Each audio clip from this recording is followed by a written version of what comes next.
우리에게 주시는 하나님의 말씀은 누가복음 2장 8에서 14절까지 말씀 보겠습니다.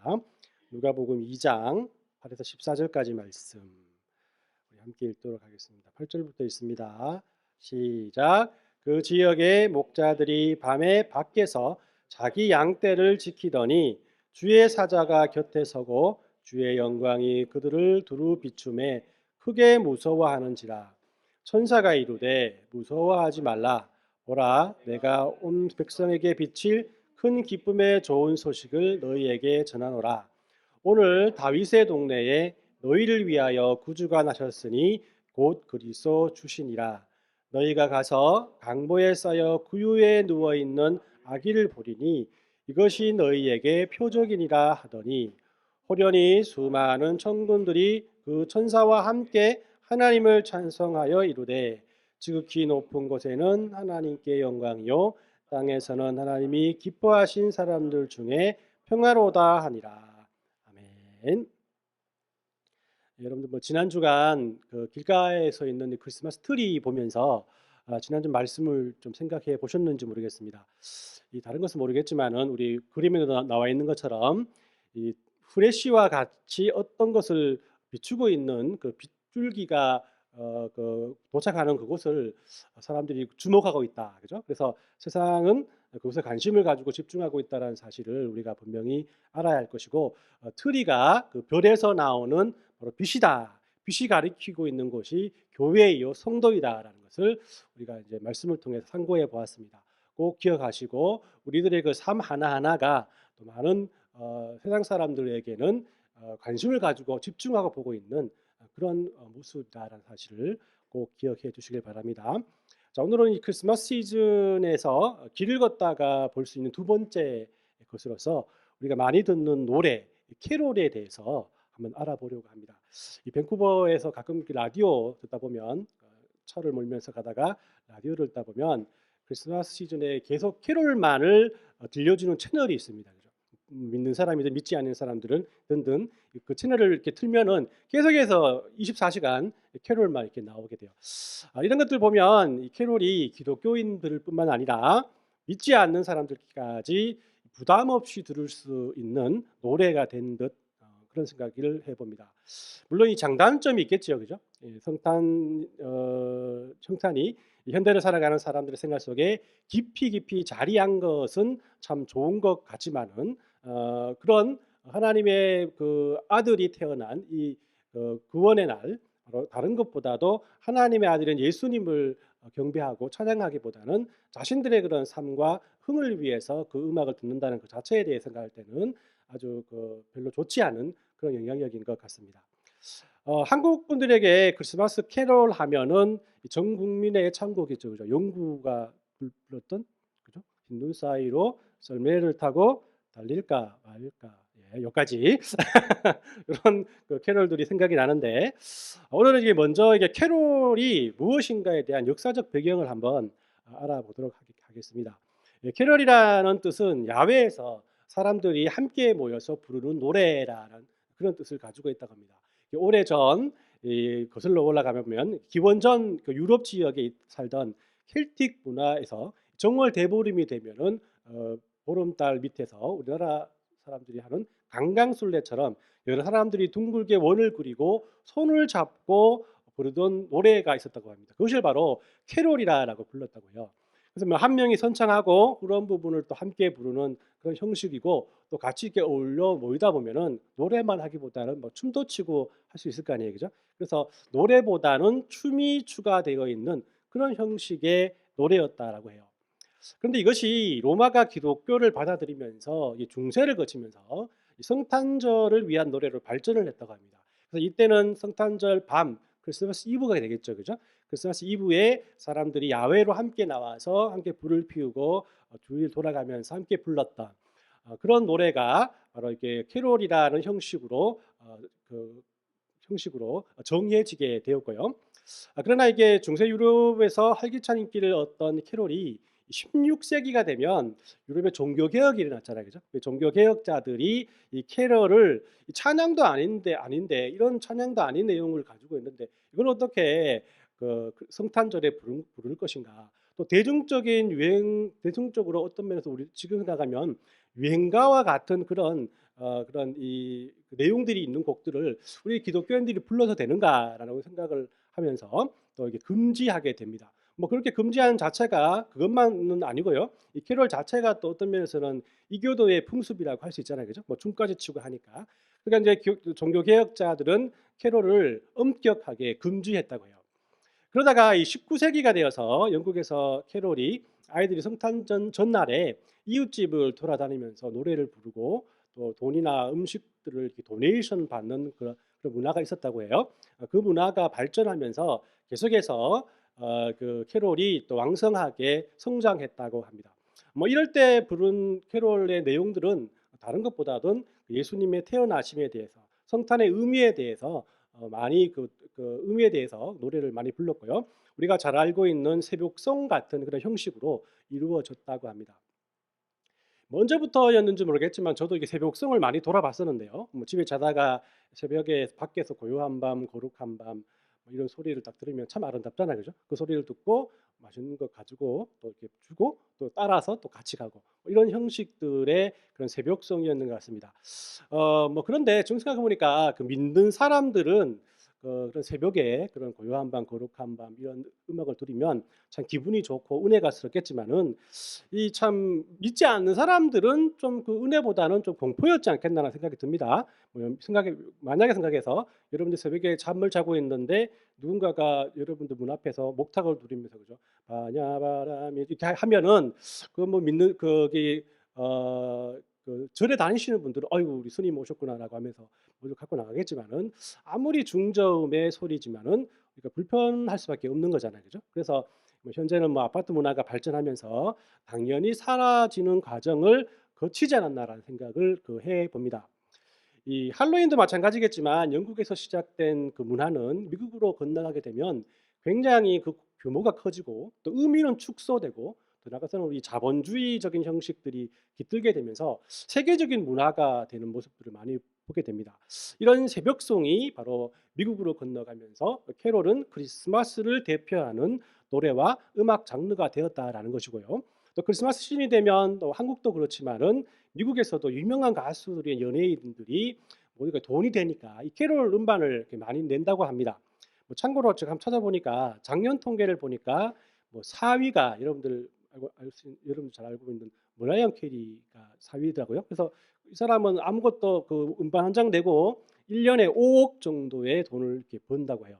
그리고 뭐 2위가 웸이라는 그 라스트 크리스마스 아시죠? 우리 그 나이들 라스트 크리스마스 요까지 요런 노래들 좋습니다. 그죠? 6억 7천 정도 막 그냥 있으면서 그래서 음반 하나 내면은 연금 받는다라는 생각이 많았기 때문에 많은 사람들이 이렇게 캐롤 음반들을 내곤 한다고 합니다. 자, 그럼 이게 본론으로 돌아가서 오늘 읽은 본문은 이 지난주 마태복음에서도 나왔지만은 예수님의 탄생에 대한 기사를 우리에게 알려주고 있습니다. 지난주 이 마태복음에서는 동방박사에 대해서 소개하고 있지만은 오늘 읽은 누가복음에서는 동방박사 대신에 천사들이 예수님의 탄생을 이 목동들에게 전해주는 모습을 우리에게 보여줘요. 이 8절 말씀에 보면 그 지역이라고 하면서 말씀을 시작하는데 그 지역이란 것은 예수님께서 태어나신 베들레헴을 뜻하고 그죠? 그곳에 사는 목동들에게 하나님의 천사가 나타났다라는 것이에요. 목동들이 들판에서 양을 치느라고 밖에서 이 잠을 자고 있을 때에 하나님의 천사가 그들 옆에 서서 찬란한 빛을 비추었다라고 말합니다. 뭐 깜깜한 곳에서 갑자기 밝은 빛을 보니까 얼마나 이 목동들이 놀랐겠습니까, 그죠? 그래서 그들이 두려워하고 있을 때 천사들이 목동들에게 두려워 말라, 내가 너희에게 전해줄 기쁜 소식을 가지고 왔다. 오늘 다윗의 동네에 너희를 구원할 그리스도가 났다.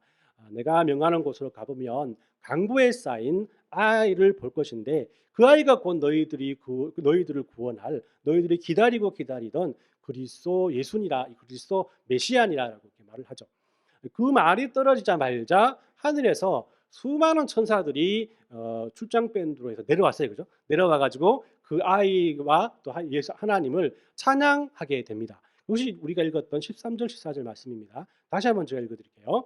호련히 수많은 천군이 그 천사와 함께 하나님을 찬송하며 이르되 지극히 높은 곳에서는 하나님께 영광이요 땅에서는 하나님이 기뻐하신 사람들 중에 평화로다 하니라라고 이렇게 말을 합니다.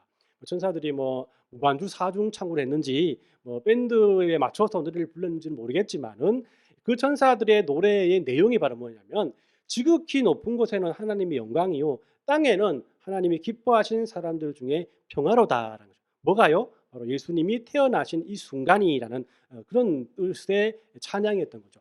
자, 오늘 읽은 24절이 어떤 면에서는 예수님의 탄생에 대한 최초의 캐롤이라고 할 수가 있습니다. 그러니까 우리가 이 성탄을 위해서 부르는 모든 캐롤의 근본은 바로 천사들이 부른 이 최초의 캐롤이 모범이 되어야 된다라는 것이에요. 이것 외에 다른 거 다 가짜다. 뭐 이런 의미가 될 수 있겠죠, 그죠? 오늘은 이 예수님에 대한 최초의 캐롤을 살펴보면서 지금까지 불렀던 우리들의 캐롤들을 다시 부르는 시간을 한번 가져보려고 합니다. 왜냐하면 하나님께서는 이 세상에 자기 아들을 보내시며 그 아들들을 천사들을 통해서 찬양하게 하신 것은 하나님께서 우리들에게 받기 원하시는 찬양의 모습들을 우리들에게 보여주기 원하셨기 때문이라는 거예요. 우리는 이 찬양의 이 천사들의 찬양을 통해서 우리가 하나님 앞에서 어떻게 찬양하는 것이 하나님을 기쁘시게 하고 하나님께 영광을 돌리게 하는 그런 찬양인 것인가라는 것을 잘 알 수 있다라는 것이죠. 오늘 읽은 본문의 천사들의 찬송을 보면 그들이 두 가지의 제목을 가지고 아기 예수님과 하나님을 찬양하고 있다라는 것을 알 수가 있거든요. 그 첫 번째가 뭐냐면 예수님의 태어나심이 하나님께 영광이 되었다라는 것이고 두 번째가 땅에 있는 사람들에게는 평화가 되었다라는 것이에요. 그렇다면 예수님의 태어나심이 왜 하나님께는 영광이고 땅에 있는 사람들에게는 평화가 되었는지를 우리가 잘 알게 된다면 우리들이 어떤 마음으로 예수님께 찬양해야 하는지에 대해서 유추해 볼 수가 있다는 것이죠. 첫 번째로 예수님의 태어나심이 하나님께 영광이 되는 이유가 바로 무엇일까? 예수님의 태어나심이 하나님께 영광이 되는 가장 큰 이유는 그가 우리를 구원하셨기 때문에 또 그가 우리를 구원하시기 위해서 이 땅에 오셨기 때문이란 거예요. 즉 우리들의 구원과 관련이 되어 있다는 것입니다. 이 죄로 죽었던 우리들을 하나님의 자녀로 다시 부르시기 위해서 하나님은 자신의 독생자 아들을 우리에게 보내셨다는 것이에요. 예수님께서 이 땅에 오셨다는 것은 하나님께서 온 인류를 구원하시기로 작정하셨다는 뜻이고 이런 하나님의 의도가 하나님께는 큰 기쁨이 되었다는 것이죠. 하나님께 영광이 되었다는 뜻은 다른 말로는 하나님께서 기뻐하셨다는 뜻이 아니겠어요? 그래서 예수님께서도 잃어버린 양의 비유를 통해서 이렇게 말씀하십니다. 누가복음 15장 7절의 말씀에 보면 내가 너희에게 이르노니 이와 같이 죄인 한 사람이 회개하면 하늘에서는 회개할 것이 없는 의인 아홉으로 말미암아 기뻐하는 것보다 더하리라라고 말씀을 합니다. 한 사람의 죄인이 하나님께로 돌아오는 것에 이렇게 기뻐하시는데 온 인류를 위해서 자기 아들을 이 땅에 보내시는 것 그 자체가 하나님께는 큰 기쁨이요 이 기쁨이 곧 하나님께 영광이 된다는 거예요. 자기 아들을 온 인류의 죄를 대신하여 죽이기 위해서 이 땅에 보내셨다라는 것이 어떻게 그것이 기쁨이 될 수 있는가? 인륜을 배반한 것이 아닌가라고 우리가 의문을 가질 수 있지만 이것이 바로 우리 피조물된 인간으로서는 이해할 수 없는 하나님의 비밀이요 신비라라는 것입니다. 이 두 번째로 예수님의 태어나심이 사람들에게 왜 평화가 되는 것일까라는 것이에요. 이것은 지난주 제가 설교를 통해서 미리 말씀을 드렸지만은 예수님께서 이 땅에 오심으로 우리들을 위한 화목제물이 되어 주셨고 이로써 하나님과 우리 사이에 막힌 담이 무너졌기 때문이라는 겁니다. 에베소서 2장 14절 말씀을 보면 그는 우리의 화평이신지라 둘로 하나를 만드사 원수된 것 곧 중간에 막힌 담을 자기 육체로 허시고라고 이렇게 말씀을 하고 있거든요. 이로써 이게 하나님과 우리와 사이에 닫혀 있던 그런 문들이 예수 그리스도의 십자가의 보혈로 말미암아 열리게 됨으로써 죄 때문에 하나님을 만나지 못했던 우리들이 기도함으로 하나님과 교통할 수 있게 되었고 또 찬양함으로 하나님께 영광을 돌리며 또 하나님이 기뻐하시는 그런 기뻐하심을 경험할 수 있는 존재가 되었다라는 것이요. 그렇기 때문에 예수님을 믿고 그 은혜를 아는 사람들은 구원의 은혜로 큰 용기를 가지고 살아갈 수 있다라는 것이에요. 그리고 그 큰 은혜를 아는 사람들은 다른 지체들과 함께 이것을 나눌 것이고 이런 은혜를 함께 나누는 사람들은 그 다른 지체들을 내 몸과 같이 생각하는 그런 사람들이 된다라는 것이에요. 이렇게 볼 때 예수님께서 이 땅에 태어나신 것은 모든 믿는 사람들이 다 다른 지체들과 함께 화평과 평화로 그들을 대할 수 있는 그런 큰 힘과 용기가 되는 그런 사건이라고 할 수 있다라는 겁니다. 이렇듯 이사야 선지자는 예수님께서 이 땅에 오시기 벌써 700년 전에 이렇게 장차 오실 예수님에 대해서 예언을 하고 있습니다. 이사야 9장 6절의 말씀에 보면 이는 한 아이가 우리에게 낳고 아들을 우리에게 주신 바 되었는데 그의 어깨에는 정사를 메었고 그의 이름은 기묘자라 모사라 전능하신 하나님이라 영존하신 아버지라 평강의 왕이라 할 것임이니라. 이렇듯 하나님께 찬양하는 모든 믿음의 성도들은 그 찬양이 먼저는 하나님께 영광이요 기쁨이 되게 해야 합니다. 그리고 그 찬양을 통해서 다른 사람들에게는 평화가 넘쳐나게 해야 한다는 것이에요. 그래서 이 찬양은 두 가지의 종류로 분류할 수가 있습니다. 먼저는 경배와 찬양이 주가 되는 그런 찬송입니다. 하나님께 찬양할 때 그 찬양의 목적이 하나님을 경배하고 하나님께 영광을 돌리는 그런 찬송이라는 것이에요. 예전에 우리 믿음의 선배님들은 이를 시편 찬송만을 가리킨다라고 생각해서 모든 예배와 우리가 드리는 모든 찬양이 시편 가사를 가지고 만든 찬양이어야 한다라고 못을 박은 적이 있습니다. 우리가 사용하는 이 찬송가 앞부분의 찬송들이 대부분 이게 경배와 찬양을 주 목적으로 하는 찬송들이죠, 그죠? 그래서 보통 예배를 시작할 때 성가대가 노래를 하고 이를 통해서 묵상이나 기도를 드리는 찬송들을 이렇게 말합니다. 만복의 근원 하나 여기까지 또 찬송 성부 성자 성령 이런 거 그죠? 삼위일체 신께 이런 것들도 다 이런 경배와 찬양을 목적으로 하는 그런 찬송들이겠죠. 대부분 시편에 나와 있는 가사들을 개사해서 만든 찬송들이라 할 수 있어요. CCM에도 많이 나와 있습니다, 그죠? 오 하나님 영광 존귀 능력 받으소서. 오늘 굉장히 노래를 많이 부르네 제가요. 자, 또 뭐죠? 여호와는 나의 목자시니 내게 부족하 요까지. 또 우리 지지난주에 찬양했었죠, 그죠? 하늘의 해와 달들아 여호와를 찬송. 전부 다 시편 가사들이잖아요. 이 시편 가사들 이런 것들을 사용해서 부르는 찬송. 이것이 바로 경배와 찬양이라는 찬송입니다. 오직 하나님께 영광 돌리는 그런 찬송들이겠죠, 그죠? 또 다른 종류는 나의 신앙 고백에 관한 찬송들입니다. 나의 신앙 고백, 다른 사람들의 신앙 고백 이런 것들을 찬송을 통해서 그런 신앙 고백을 들으면서 우리가 스스로 하나님의 은혜 안에 거하게 되는 것이죠, 그죠? 그러니까 이 경배와 찬양을 제외한 대부분의 찬송이 바로 이런 신앙 고백에 대한 찬송이라고 할 수 있습니다. 우리 찬송가 중에도 대부분 굉장히 많은 부분들을 차지하는 찬송의 고백인 것 같아요. 더 나아가서 CCM의 대부분이 이런 신앙 고백에 관한 내용들이라고 할 수가 있습니다. 다음에 시간이 되면 제가 또 이 찬송에 대해서 한번 여러분들과 함께 또 말씀을 나눴으면 좋겠습니다. 우리가 지금 부르고 있는 찬송이 어디에서부터 왔는가? 이런 거 좋지 않습니까, 그죠? 그리고 오늘 마지막에 불렀던 우리 축복송이라는 찬송이 있었죠, 그죠? 축복송이라는 찬송이 있었는데 이 축복송이라는 찬송도 너희 앞에 어려움과 아픔이 있지만 담대하게 이런 가사의 내용들을 보면 나의 신앙 고백들을 하나님께 찬양으로 영광 돌리는 그런 찬송이라고 할 수 있죠, 그죠? 요즘 많이 부르는 충만이라는 찬송도 그죠?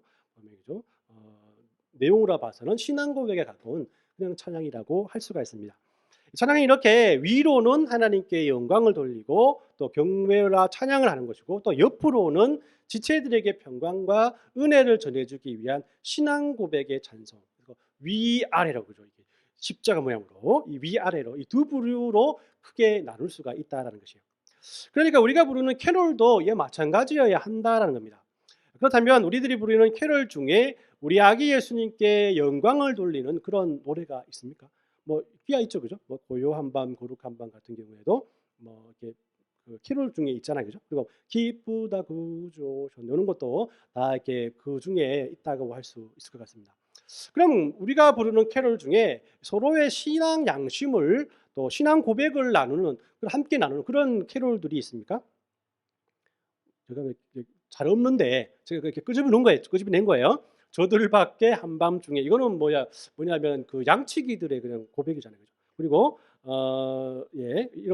이런 것들을 우리가 보면은 캐롤 중에도 신앙 고백을 함께 나누는 것들이 있긴 있지만은 그렇게 극히 드물다라는 것이에요. 대부분 우리가 부르고 있는 캐롤들의 내용들이 어떻습니까? 바로 산타크로스가 선물을 주는 것은 기쁜 것이고 징글벨 징글벨. 징글벨 무슨 뜻인지 아세요? 예. 예전에 마차를 끄는 말들이 있잖아요. 그죠?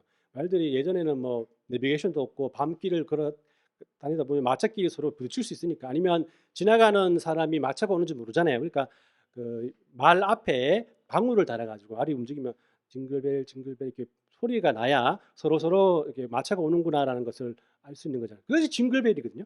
뭐 이런 것들이 줄을 이룬 것이 요즘 세상 사람들이 부르는 캐롤이라고 할 수가 있습니다. 이 크리스마스 거리를 걸으면서 쓸쓸히 걷는 것은 함께 길을 걷는 여인이 그를 떠났기 때문이고 완벽한 크리스마스 퍼펙트 크리스마스라는 것은 그 여인이 돌아와서 함께 파티에 참석하고 뭐 한잔하고 뭐 이런 것들이 정말 그들에게는 참된 또 기분 좋은 또 기쁜 크리스마스라라는 것입니다. 성탄과는 전혀 상관이 없는 가사들과 흥겨운 리듬만을 가지고 노래를 만들고 매년 매출을 위해서 연예인들을 동원하는 이런 모습을 보면 차라리 성탄절이 연말이 아니라 그래도 가장 절기가 비슷한 1월이나 봄 시즌이었으면 하는 생각마저 들게 합니다. 이 성탄의 이 주인공인 아기 예수님은 간대없고 주변 사람들이 기뻐하고 즐거워하는 그런 성탄을 우리는 지금 보내고 있다는 것이에요. 그렇다면 우리가 다시 불러야 할 캐롤은 바로 어떤 것이겠습니까? 우리가 아까 말씀을 통해서 살펴보았던 것처럼 위로는 아기 예수님의 태어나심을 진정으로 축하하며 하나님께 경배와 찬양을 돌리는 그런 그 믿음의 고백이어야 할 것이고 또 옆으로는 각자에게 주신 성탄의 진정한 의미들을 우리의 신앙 고백으로 함께 공감하고 공유할 수 있는 그런 찬송들이 되어야 한다라는 것이에요. 몇 가지 제안을 드린다면 우리들이 알고 있는 캐럴들이 대부분 미국이나 유럽에서 이제 번역을 해서 만든 그런 노래잖아요. 그죠? 그러니까 원하기는 우리 한국 실정에 맞는 캐럴들을 찬양 사역자들 가운데 많이 불렀으면 하는 생각이 듭니다. 우리나라 주수감사절이 11월 셋째 주거든요. 한국에서 11월 셋째 주면은 추수할 것이 있습니까? 아무것도 없습니다. 그죠? 다 말라떨어졌고 다 얼었는데요. 이 한국에서 진정한 추수감사절은 추석 때잖아요. 추석 때. 아니면 최소한 캐나다에서 추수감사절인 10월 셋째 주 정도는 돼야 하는데 그걸 그냥 미국의 추수감사절을 그대로 가지고 오다 보니까 이런 한국 실정에 맞지 않는 절기를 지내게 된다라는 것입니다. 마찬가지로 캐럴들이 나오는 뭐 산타크로스도 전혀 한국적이지 않죠. 그죠? 뭐 징글벨 징글벨 한국에서 뭐 말을 끄는 수레가 있었습니까? 뭐 혹여나 이렇게 소가 끄는 수레들이 더 한국적인 거잖아요. 그렇다면 징글벨이라 하지 않고 원앙소리 이런 걸로 바꿔야 되지 않겠나? 원앙소리 원앙소리 이렇게 나가야 되지 않겠나라는 생각들을 또 한번 해봅니다. 물론 우리는 찬양을 만든 실력들이 많이 없기 때문에 뭐 여러분들 보고 우리가 고뇌하고 또 안타까워하고 이렇게 생각하라고는 여러분들 요구하지 않겠습니다. 이 찬양을 만드시는 분들이 이런 것들을 고려해서 한국 실정에 맞는 캐럴들을 만들고 부르고 또 이런 캐럴들을 부르면서 정말 우리가 받았던 어떤 면에서는 그 찬양의 소원이란 찬양 오늘 우리 할 텐데 소원이란 찬양이나 아니면은 뭐 충만이란 찬양에서 받았던 그 은혜들을 우리가 캐럴을 통해서도 받았으면 하는 그런 마음 또 그런 그 음악들이 그런 찬양들이 많은 찬양 사역자를 통해서 만들어지게끔 해달라고 우리가 그들을 위해서 기도하는 마음으로 나가야 되지 않겠나라는 생각들을 해봅니다. 오늘 말씀을 이렇게 정리합니다. 오늘 읽은 본문은 예수님의 탄생을 축하하는 비록 이 천사들이 불렀지만은 최초의 캐럴이라고 할 수가 있어요. 그 내용은 이 기쁜 소식이 하나님께 영광이요 땅에는 평화가 되는 것입니다. 우리들이 부르는 캐럴들도 이 세상의 첫 캐럴의 내용과 마찬가지로 우리 예수님께는 영광이 되고 우리 모든 지체들에게도 평화가 넘치는 그런 찬송과 노래가 되었으면 합니다. 모쪼록 예수님의 탄생을 기다리는 크리스마스 시즌에 세상 사람들은 그렇게 자기들이 즐기기 위해 노래를 하며 자족하며 살아가더라도 우리 모든 믿음의 성도들이 부르는 캐롤에는 오직 우리들을 구원하시기 위해서 이 땅에 오신 아기 예수님께만 영광을 돌리고 또 교회 공동체의 성도들이 함께 즐거워하고 기뻐하는 찬양만을 올리는 그런 성탄절이 되게 해달라고 하나님 앞에 기도하는 저와 여러분들 되시길 예수님의 이름으로 축원합니다. 아멘.